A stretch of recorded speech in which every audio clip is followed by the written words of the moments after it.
Bora lá!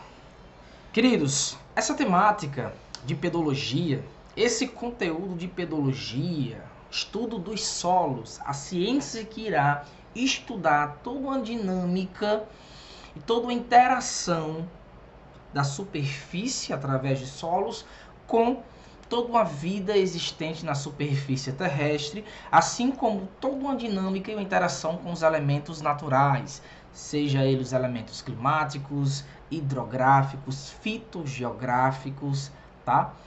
Os biomas e as relações ecológicas. Então, os solos, eles são importantes para toda uma vitalidade na superfície e também toda uma relação ecológica e interação tanto da flora quanto com a fauna.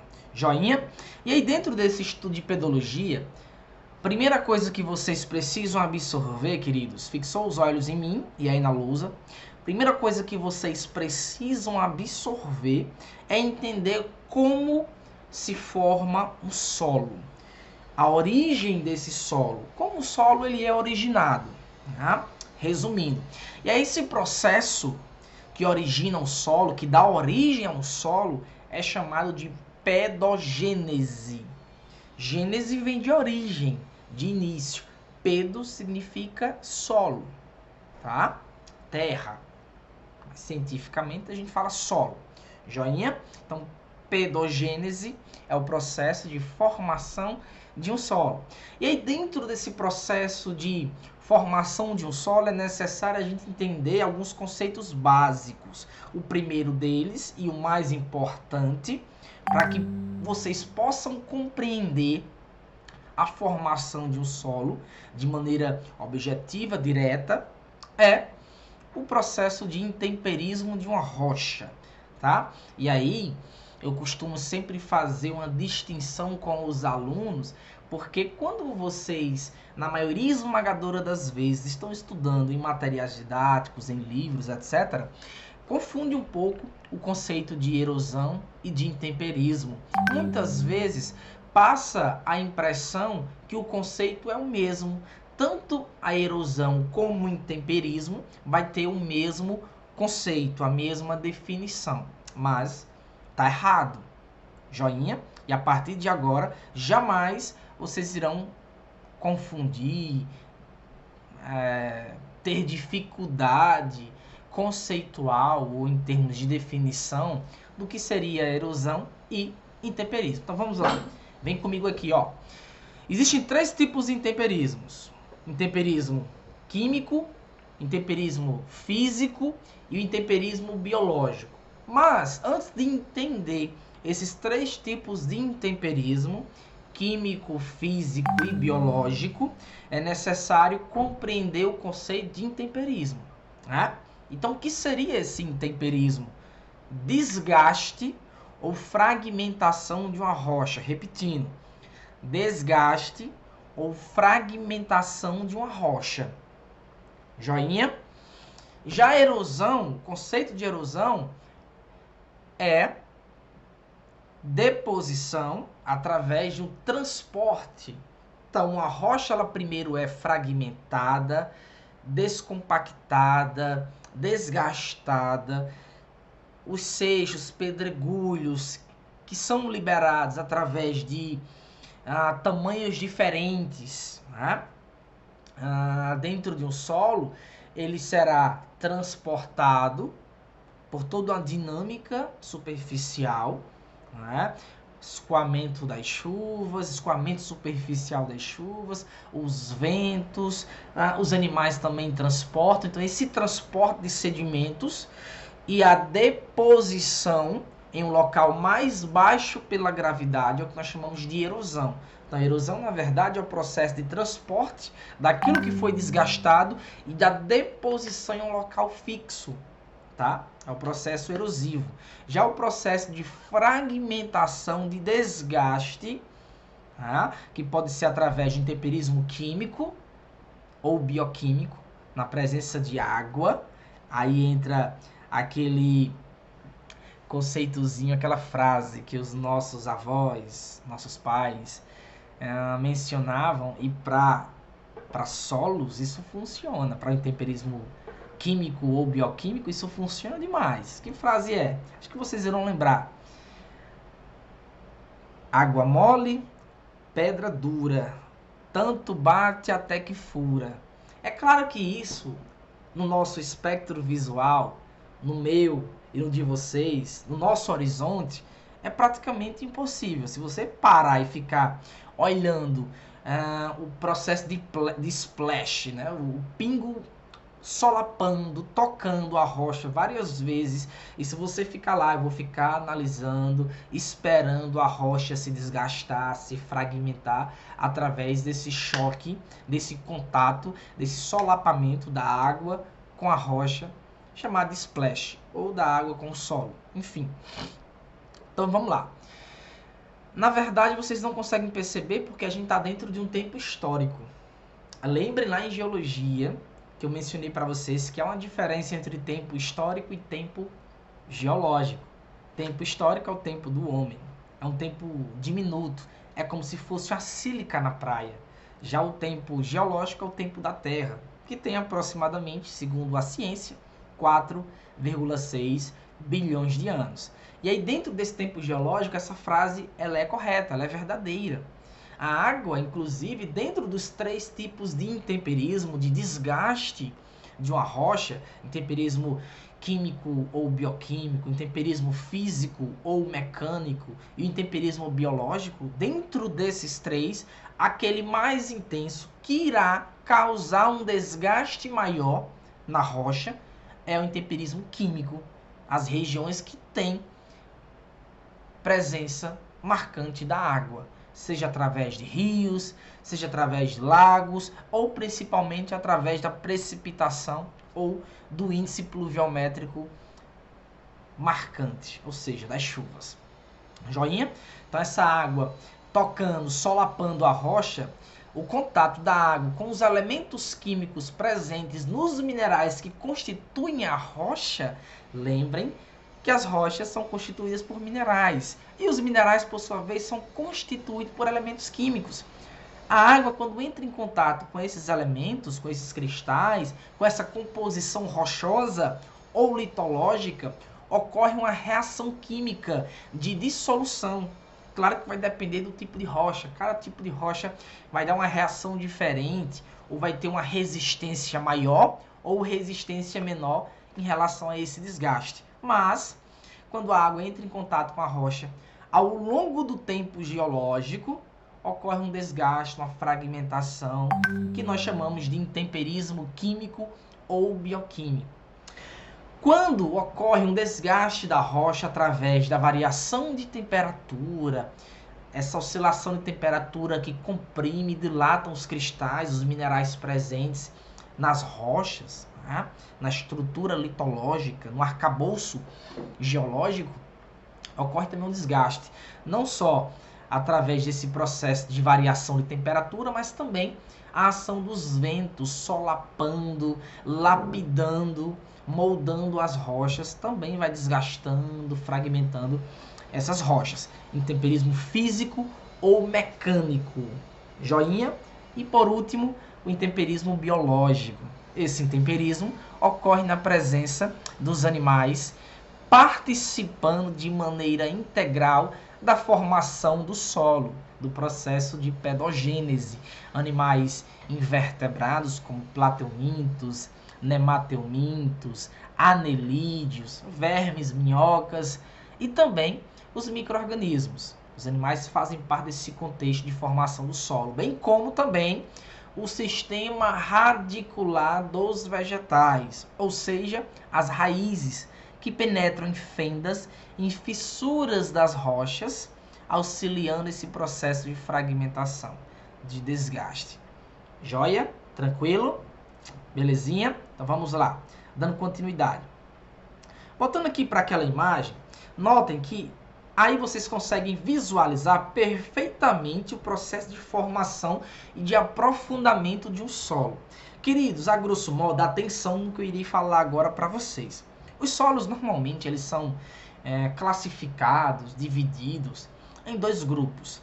Os solos jovens, chamados também de ninfas e solos rasos, e os solos maduros, chamados ou designados de profundos.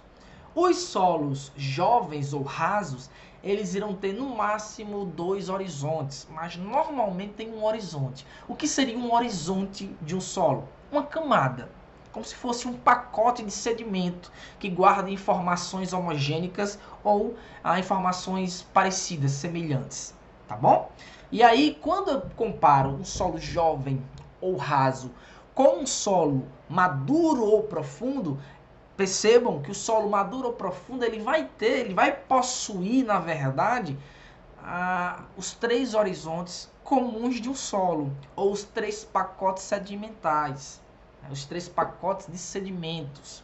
Esses 3 pacotes irão ter informações, características, tanto em termos de composição química, como em termos de caracterização física semelhantes, tá? Então, normalmente, repetindo, os solos jovens ou rasos irão ter no máximo 1 ou 2 camadas, chamadas também de horizontes. É muito comum isso no estudo da pedologia, no estudo dos solos.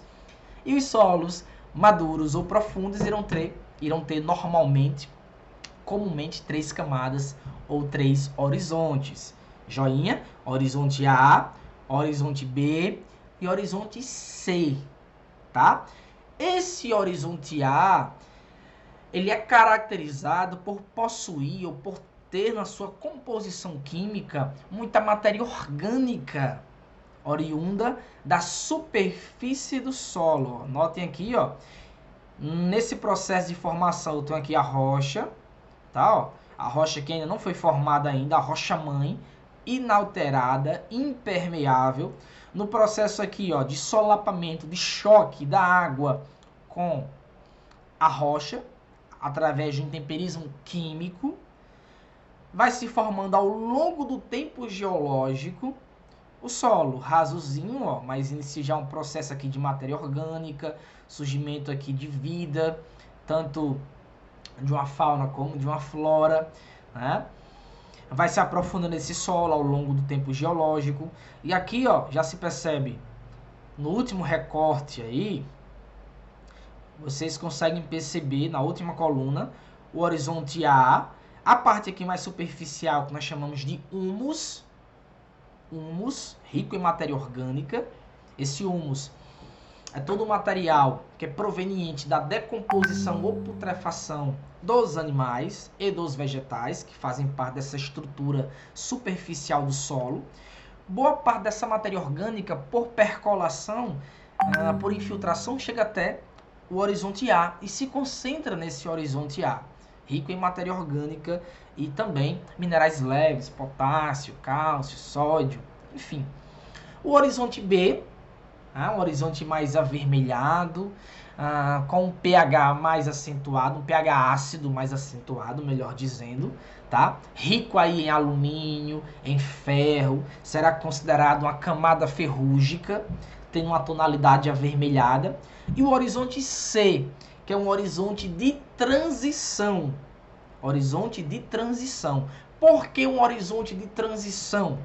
Porque, na verdade, vocês conseguem perceber que no horizonte C, tanto vai ter fragmentos ainda semi-consolidados, que ainda não foram intemperizados, tá? Como vai ter também sedimentos que já foram intemperizados e que fazem parte do solo propriamente dito, tá? Então aqui é a transição entre a rocha matriz, a rocha mãe, inalterada, impermeável e o solo propriamente dito. O horizonte C vai marcar esse ponto. Joinha?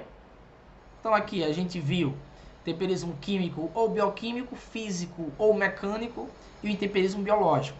Aqui algumas imagens para que vocês possam fixar bem o intemperismo químico, o intemperismo aí físico, tá? O intemperismo biológico, joinha, a ação dos micro-organismos, dos animais invertebrados, do sistema radicular ou raízes das plantas penetrando em fissuras, em fendas das rochas, auxiliando a fragmentação e o desgaste dessa rocha, joinha. E aqui vocês conseguem ver todo um processo de formação realmente do solo. Ó, rocha nua, inalterada e impermeável. Inicia o processo de desgaste, tá? Intemperismo químico, físico e biológico, vai se aprofundando. Notem, queridos, macete que eu vou dar para vocês. Normalmente, a característica do solo, ou, na verdade, o pacote expressivo de solo, se o solo ele é raso ou profundo, vai me dar também um alicerce para uma formação fitogeográfica de pequeno, médio ou grande porte. Notem que os solos mais rasos é como se eles fossem um alicerce, né, adequado para uma formação herbácea de gramíneas, líquens, ali pequenos portes, uma vegetação rasteira, ou arbustos médio porte no máximo.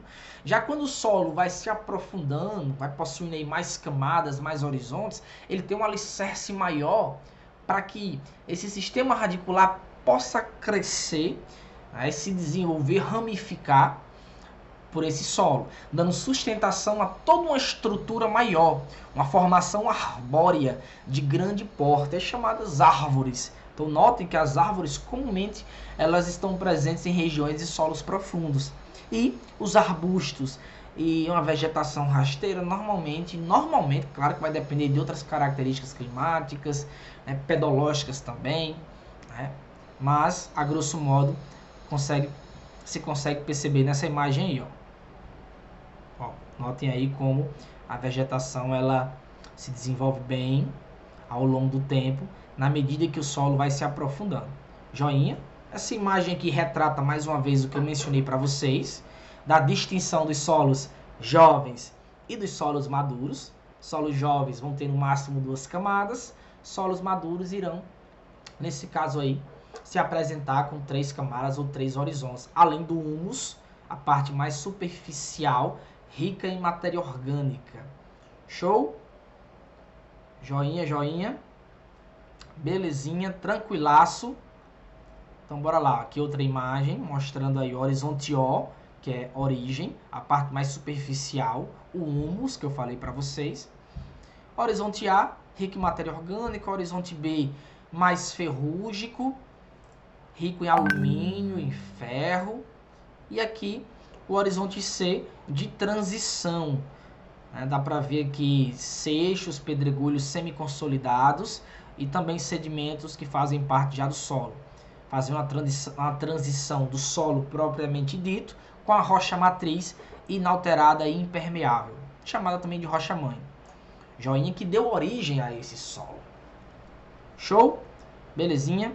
Vamos para cá, para esse material aqui, ó. Então aqui a gente consegue perceber claramente que o processo de pedogênese, né, oriundo aí da ciência dos solos, dentro dessa formação e origem de um solo, é um processo que nós temos uma rocha mais o intemperismo. Esse intemperismo podendo ser químico ou bioquímico, na presença de água, lembrando que esse intemperismo químico é o que faz originar, só a título de curiosidade, faz originar o que nós chamamos de solos cársticos dentro de um relevo kárstico. O que seria um relevo kárstico? Um relevo de caverna.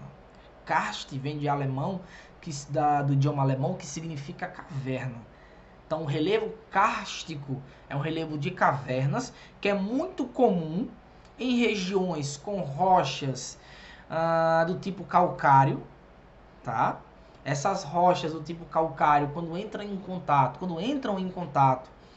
com a água, ocorre uma reação química de dissolução, a água cria caminho, vai surgindo essas primeiras fendas e essas primeiras crateras, chamadas de uvalas, dolinas, e vão se aprofundando e criando caminho no subsolo, formando o que nós conhecemos como caverna. Lembrando que caverna é um processo natural, ocasionado aí pela ação da água sobre a rocha. Joinha? Já a mina, em que se encontra e que é visível toda uma atividade mineradora, é através da ação antrópica do homem colocando explosivos para detonar e depois explorar os minerais presentes naquela formação rochosa. Só para título mesmo de informação. Joinha? Vamos para cá. Então os solos. Solos jovens ou rasos, no máximo 2 horizontes. Solos maduros ou profundos, 3 horizontes ou camadas. Aqui, ó, eu fiz um perfil para vocês, perfil do solo, mostrando aqui a parte mais superficial, que é a camada umífera, o humus, horizonte O. O horizonte A, matéria orgânica, sódio, cálcio, potássio. Horizonte B, pH ácido, normalmente, tonalidade avermelhada, rico em elementos como ferro, alumínio, manganês. E o horizonte C, que é o horizonte de transição com a rocha matriz ou a rocha mãe, impermeável, inalterada, e é a base da formação do solo, né? Os solos eluviais se formam através desse processo de desgaste da rocha, tá? Mas aí não existe só solos eluviais, existem solos também aluviais. E os solos aluviais são solos em que os rios, os ventos transportam, principalmente os rios, transportam sedimentos, areia no caso, né? Sedimentos aí pode ser areia como silt, argila, de um ponto a outro. E esse ponto em que está sendo depositado, em que recebe esse solo de um outro local de origem, é o que nós chamamos de solos de aluvial ou solos aluviais. Joinha? Tranquilo? Belezinha? Vamos aqui, ó.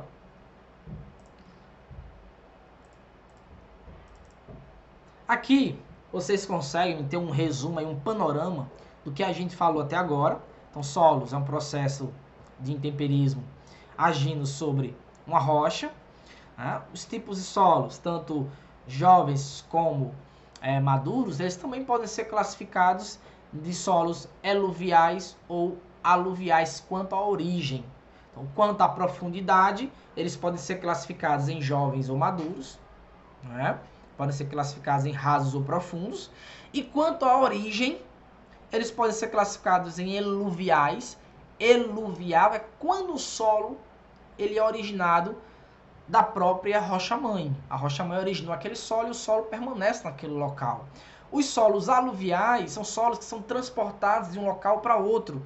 E nesse local de destino, em que há uma deposição sedimentar, surge ali, se desenvolve um solo, porém um solo que não é originado da matriz daquele local de destino, e sim de um local outrora de origem. Aí nós chamamos esse solo de solos aluviais, normalmente transportado por corpos hídricos fluviais, ou seja, rios, joinha, e todo escoamento fluvial. Show?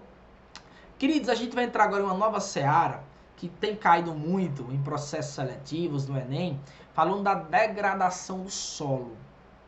Show? Degradação do solo. Vamos lá. Dentro dessa degradação do solo, eu quero que vocês absorvam afinco, com muita intensidade, alguns tipos de desgaste, de impacto no solo, que é muito comum, que também é muito cobrado e quero que vocês absorvam bem, né? O processo de lixiviação, o processo de laterização, tá? O processo de assoreamento, movimento de massa ou deslizamento de terras, ravinas e vossorocas e a ação do homem, através de queimadas, desmatamentos, construções de residências e empreendimentos em locais inapropriados. Joinha? Então vamos lá. Pegando esse outro material aqui, ó, novamente, na parte de erosão do solo,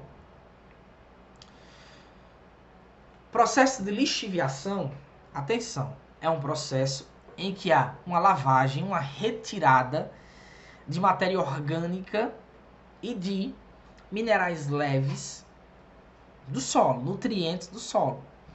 Esse processo de lixiviação, na retirada, na lavagem, não lixiviar significa lavar, retirar, ocorre, atenção, ocorre sobretudo quando o solo não tem proteção natural. E que proteção seria essa? A vegetação. A vegetação minimiza esse tipo de erosão, como praticamente quase todos os tipos de erosões que ocorrem no solo pode ser minimizado através da cobertura vegetal nesse solo, né? E essa lixiviação, queridos, ela é intensificada quando não há cobertura vegetal, o solo é despido, ele é desprotegido, ele está nu, tá? E aí quando chove, precipita, uma das etapas do ciclo da água na superfície, no solo, é o que nós chamamos de escoamento superficial. A água vai escoar superficialmente ou vai infiltrar por percolação. Essa infiltração por percolação também transporta aí minerais, nutrientes, tá? Joinha. Bem como transporta lavando, retirando. A água vai levando, retirando esses minerais, esses nutrientes, essa matéria orgânica do solo, deixando o solo assim pobre, deixando o solo sem proteção e sem, na verdade, fertilidade, melhor dizendo. Joinha? Belezinha? Então, repetindo.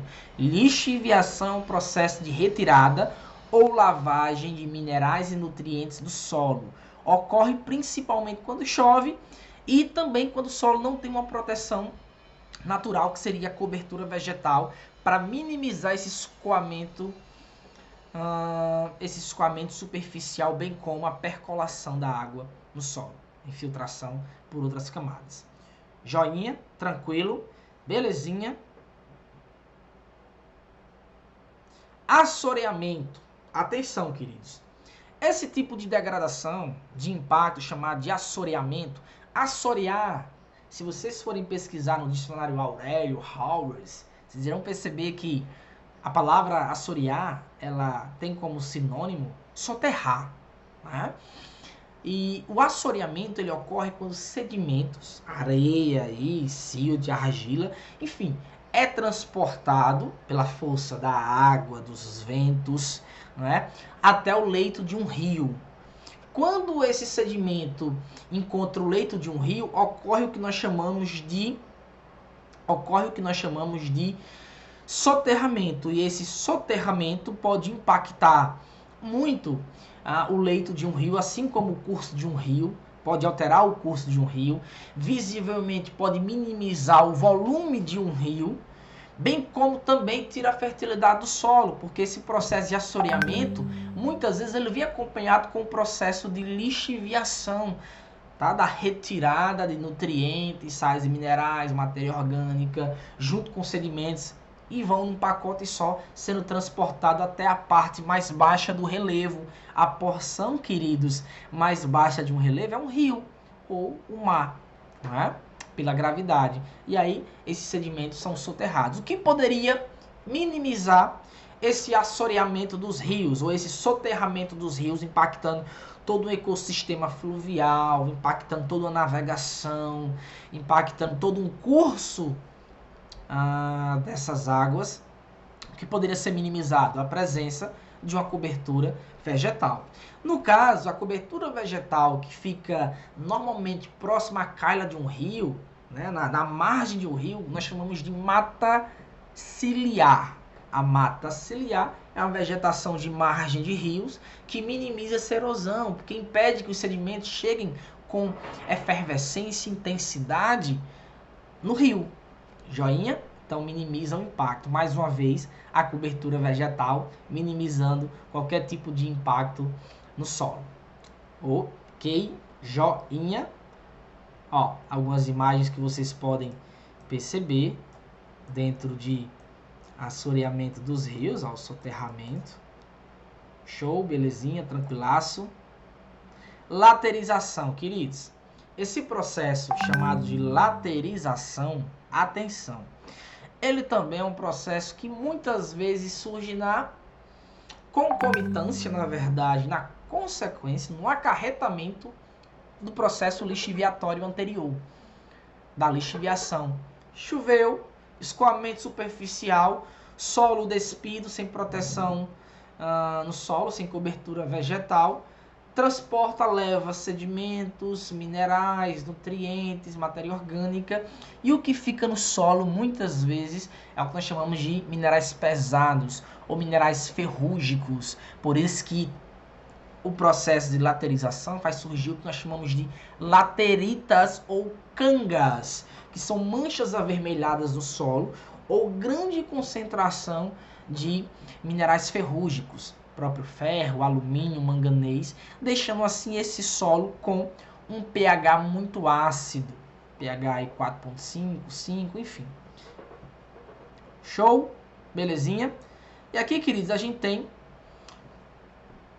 a ação do homem impactando, né, a ação antrópica, o solo também, através de queimadas, desmatamentos, práticas de um só tipo de cultura, chamada monocultura, deixando o solo à exaustão, utilizando de forma desenfreada e sem nenhum planejamento, construções e estradas, desmatando e também alterando todo o solo local, o uso intensivo de uma mecanização e de uma modernização no campo através de uma química nesse solo para aumentar a produtividade. Aí entram os agrotóxicos com fertilizantes, pesticidas, herbicidas, fungicidas e outros insumos agrícolas que são comuns hoje em uma agricultura moderna. Joinha? Tem outro processo que eu quero mencionar para vocês, mais 3. Quero colocar nessa imagem aqui que eu quero que vocês entendam. Queridos, tem caído muito também em algumas questões 2 impactos no solo em regiões de vertente, regiões de declinação, né?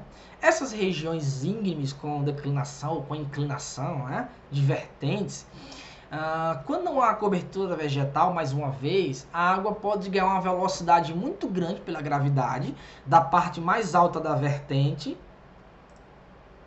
para a porção mais baixa da vertente, como vocês estão vendo aí na imagem. Quando nessa vertente não tem nenhuma cobertura para proteger esse escoamento, essa força da água, a água vai tipo erodindo, criando tipo o que nós chamamos de veias ou fissuras, pequenas falhinhas, linhas no solo da vertente. Com o passar do tempo e a força da água, a força desse intemperismo, essa craterazinha que era pequena, que é um processo em que nós chamamos de ravinamento ou sulcos ou ravinamento, fazendo surgir pequenas crateras ou ravinas aqui, ó, pequenininhas aqui.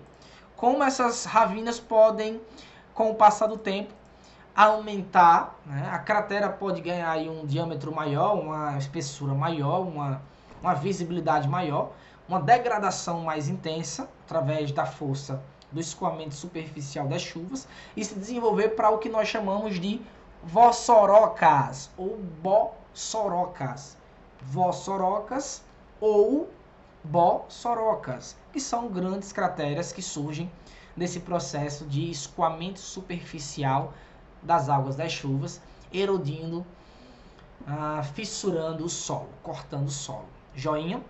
Um outro impacto muito comum, que vocês irão agora se familiarizar no sentido de já ter visualizado em telejornais, em matérias televisivas, em documentários, é o que nós designamos de movimentos de massa ou deslizamento de terras. Esses movimentos de massa ou deslizamento de terras, eles ocorrem quando o homem, a ação antrópica, intervém, né, intermedia no espaço, em locais inapropriados, construindo casas, empreendimentos, prédios. Quando chove, esse solo é encharcado, sem proteção, sem cobertura vegetal, muitas vezes esse solo ele fica vulnerável ao que nós chamamos de deslizamento ou movimento de massa, como se fosse uma geleia, trazendo assim e soterrando casas, prédios. Aí pode acontecer algo muito maior, uma tragédia muito maior, que é a perda de vidas, né? Joinha? Show de bola, belezinha. Vamos entrar agora em uma seara de minimizar esses impactos. Existem algumas técnicas para minimizar o impacto da erosão ou o impacto dessa degradação do solo. E aí eu vou citar alguns para vocês, como calagem, curvas de nível, terraceamento, pósio, rotação de culturas, associação de culturas, reflorestamento. Claro que tem outras práticas para minimizar a erosão do solo, mas a grosso modo essas são as que são mais cobradas em questões vestibulares, Enem, etc. Concursos públicos. Joinha? Calagem. Calagem, queridos, é a adição de calcário no solo. Repetindo, calagem é muito comum ser utilizada em solos muito ácidos. No Brasil é muito comum no centro-oeste, na região do Cerrado brasileiro, em que o solo é muito avermelhado, muito ácido, um pH muito baixo. E esse pH baixo, né, não propicia essa região a cultivar algumas culturas. Porém, mediante a correção do solo, através de uma química ou através desse processo, tá, da calagem, da adição de calcário, de cal, minimizando a acidez, deixando o solo um pouquinho mais básico ou neutro e possibilitando que esse solo possa receber culturas a serem aplicadas, inseridas nesse solo. É muito comum repetir no Cerrado brasileiro, Mato Grosso do Sul, estado de Goiás, inclusive a própria soja na década de 70, dentro de uma revolução agropecuária, chamada também de Revolução Verde, uma mecanização e uma modernização do campo. Os solos que foram corrigidos no Cerrado receberam as plantações de soja e hoje a soja, praticamente em termos de hectares, é muito mais intensa no centro-oeste do que outrora na região sul, antes da década de 70. E é essa soja que está se expandindo, né, cada vez mais em território nacional, chegando até o sul da Amazônia, até o sudoeste do Nordeste, numa região chamada de Matopiba ou Mapitoba, que é a junção do Maranhão, Piauí, Tocantins e Bahia. Né? A soja, que é o principal produto, a principal commodity, né? O principal ativo da economia primária, né? Dentro da balança comercial de exportação do Brasil, principal produto exportado do Brasil para outros países, não tem essa notoriedade e também se encaixa nesse processo de correção lá do centro-oeste. Uma das técnicas muito utilizadas é essa que eu citei, da calagem, minimizando a acidez do solo no centro-oeste. Joinha? Olha aqui mais imagens. Esse material depois eu vou disponibilizar para vocês, tá? Não se preocupem quanto a isso.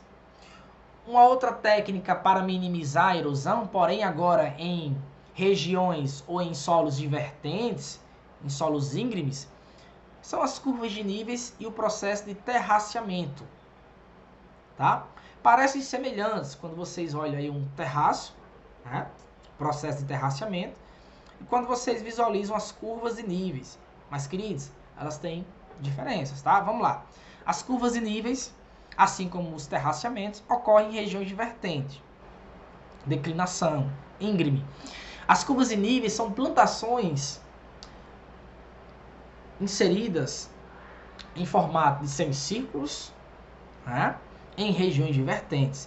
Muitas vezes, para minimizar a erosão, a velocidade do escoamento superficial das chuvas, a água vem, escoa, mas encontra aí uma barreira, que é um semicírculo de plantação, aumenta a velocidade, depois diminui encontrando uma outra barreira. Esse processo minimiza toda uma erosão, toda uma retirada de nutrientes, sais minerais, também facilita a infiltração da água nesse solo divertente. Muitas vezes essas plantações são utilizadas para aproveitar um clima mais ameno em regiões mais elevadas também, de acordo com algum tipo de cultura que necessita dessa característica, né, ou desse ponto de maneira mais intensa. Joinha. Já os terraceamentos são cortes feitos no relevo. Cortes feitos no relevo pelo homem. O homem corta como se fossem degraus. Cada degrau desse passa a ser chamado de terraço. E normalmente esses terraços há um acúmulo de água. Então ele não é plano, ele tem tipo uma parte mais cava, mais profunda, em que através da chuva a água vai escoar da parte mais alta, pega o primeiro terraço, o primeiro degrau, enche, transborda, vai para o segundo degrau, ou o segundo terraço. Enche, transborda, terceiro degrau, e assim sucessivamente. Atenção, essas cheias, ou essa presença de água nesses terraços, é muito utilizada para a plantação de arroz, da rizicultura. Tá? A rizicultura, a plantação de arroz, necessita muito de água, porque o arroz não tem uma película, uma proteção em virtude da desidratação. Então necessita estar em um ambiente muito úmido ou alagado. Então é muito comum esse tipo de técnica do terraceamento, já foi comum há muito tempo aí, passado, outrora, sobretudo nas civilizações pré-colombianas, os incas, né, enfim.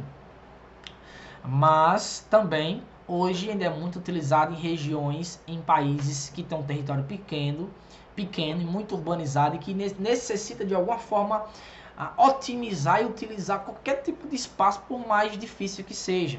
Então é muito comum no sudeste asiático, no leste asiático, regiões, cidades bem urbanizadas, que as áreas agricultáveis, agrárias ou campestres são pequenas, é um percentual menor, e aí eles utilizam qualquer tipo de espaço, mesmo que seja íngreme, para criar essas áreas agricultáveis, essas áreas de plantações. Um exemplo esses terraços, sobretudo para plantação de arroz. Joinha, belezinha, tranquilaço. Pósio, descanso do solo. O pósio normalmente acontece quando o agricultor utiliza o solo de maneira intensa, muito intensa, mas com o passar do tempo esse solo ele se desgasta, ele chega à exaustão, e aí para que possa ser reutilizado é necessário dar um descanso àquela terra, àquele solo cultivado, para que ocorra aí um processo de reposição nutricional, tá? Hoje em dia não é tão comum o pósio, a técnica muito antiga, muito tradicional, pouco moderna, até porque hoje já tem muito insumo agrícola, muita química no solo para corrigir essa ausência ou essa carência nutricional. Duas outras técnicas muito utilizadas para minimizar a erosão do solo é o reflorestamento, né? Mas tem mais outras duas.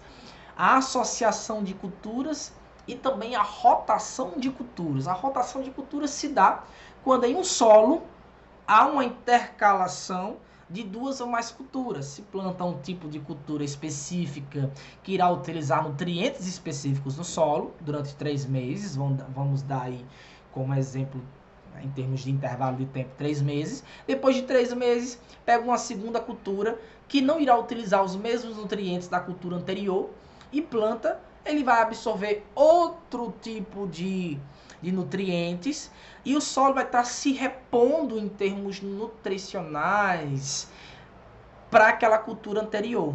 Então, usa uma cultura, o solo se desgasta para aquela cultura, se planta um outro tipo de cultura que o solo vai dar toda uma base, todo um suporte, um feedback nutricional para esse outro tipo de cultura e vai se recuperar, se regenerar em termos nutricionais da cultura anterior e vice-versa, intercalando. Tá? É o que nós chamamos de rotação de culturas, um ciclo de culturas, de 2 ou mais culturas, para que o solo ele não chegue à exaustão total, ele não se degrada totalmente, não se impacte totalmente em termos de cultivo, né? Em termos de intervenção antrópica. Joinha? Por último, associação de culturas. Quando também, além de plantar uma cultura específica para consumo ou para exportação, se planta ou se, no caso, insere uma segunda cultura auxiliar que vai dar um suporte para essa cultura inicial em termos nutricional, em termos de matéria orgânica, etc. É a associação de 2 ou mais culturas em que uma vai complementar a outra, vai auxiliar no crescimento da outra, no desenvolvimento da outra. Joinha, show de bola, tranquilaço. Queridos, em termos de Brasil, a gente tem solos muito férteis e solos que não são tão férteis assim. Né? Os solos mais férteis do Brasil é o Massapê, né? Que se encontra no litoral nordestino, na zona da mata. Foi muito importante durante o ciclo, sobre alguns ciclos econômicos no período da colônia brasileira. O ciclo do pau-brasil, que durou praticamente 30 anos, o ciclo da cana-de-açúcar de mais de um século, enfim, o próprio ciclo do café, mas não entra aí especificamente no Massapê, né? O ciclo do café já entra no solo, que é considerado o solo mais fértil do Brasil, chamado terra roxa, originada através do intemperismo de uma rocha vulcânica ou externa, chamada de basalto. Basalto, através de um derramamento basáltico que ocorreu, um derramamento de lava, escoamento de lava que ocorreu há 65 milhões de anos atrás. Essa lava se arrefeceu, se solidificou, surgiu o basalto foi intemperizado, desgastado, erodido, fazendo surgir um solo muito fértil, chamado de terra roxa, onde se deu toda uma plantação e todo um desenvolvimento da cafeicultura, tanto no oeste de São Paulo como no norte do Paraná. Joinha? Queridos, em relação à pedologia, as características gerais são essas, em termos de formação de um solo, de degradação de um solo, de técnicas para minimizar a erosão do solo. Joinha. Os solos mais férteis já citei, massapê, terra roxa, solos aluviais, salmourão, que é um tipo também de solo fértil. Em outro momento, eu disponibilizo uma outra aula para vocês, referente à pedologia do Brasil, a solos do Brasil. Mas, a grosso modo, quando é cobrado questões de pedologia ou de solos do Brasil ou em geral, com essa base teórica que vocês absorveram nessa aula, jamais vocês irão perder uma questão de solos. Tranquilo? Belezinha? Show de bola!